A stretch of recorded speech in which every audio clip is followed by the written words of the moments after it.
Part 2, Think and Grow Rich. How much actual cash that original desire of Barnes was worth to him, I have no way of knowing. Perhaps it brought him $2 or $3 million, but the amount, whatever it is, becomes insignificant when it is compared with the greater asset he acquired in the form of definite knowledge that an intangible impulse of thought can be transmuted into material rewards by the application of known principles. Barnes literally thought himself into a partnership with the great Edison.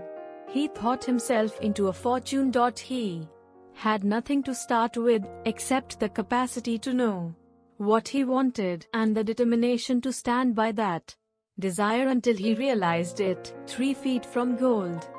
One of the most common causes of failure is the habit of quitting when one is overtaken by temporary defeat.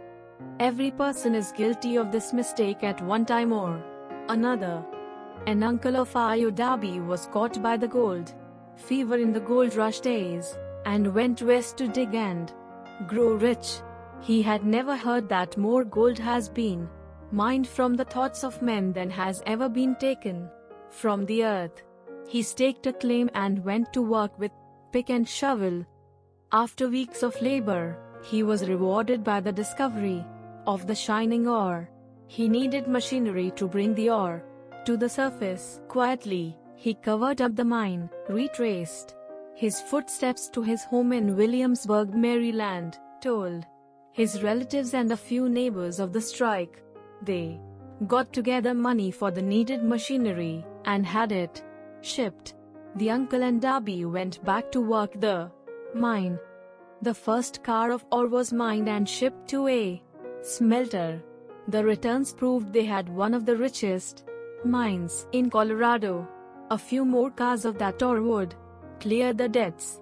Then would come the big killing in profits. Down went the drills. Up went the hopes of Darby and uncle. Then something happened. The vein of gold ore disappeared. They had come to the end of the rainbow, and the pot of gold was no longer there. They drilled on, desperately trying to pick up the vein again, all to no avail. Finally, they decided to quit. They sold the machinery to a junk man for a few $100 and took the train back home. The junk man called in a mining engineer to look at the mine and do a little calculating. The engineer advised that the project had failed because the owners were not familiar with fault lines. His calculations showed that the vein would be found just 3 feet from where the Darbys had stopped drilling.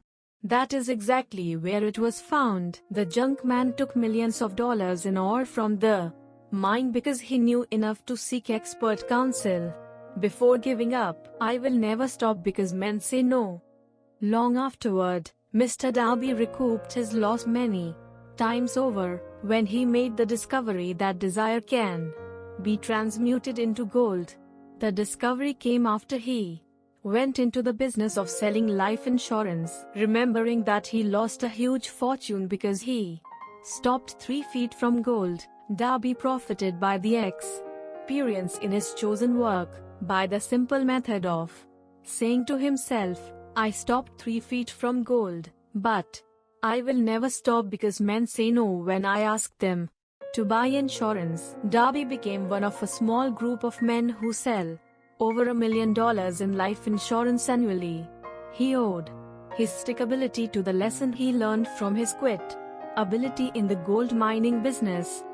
Before success comes in any man's life, he is sure to meet with much temporary defeat, and perhaps some failure.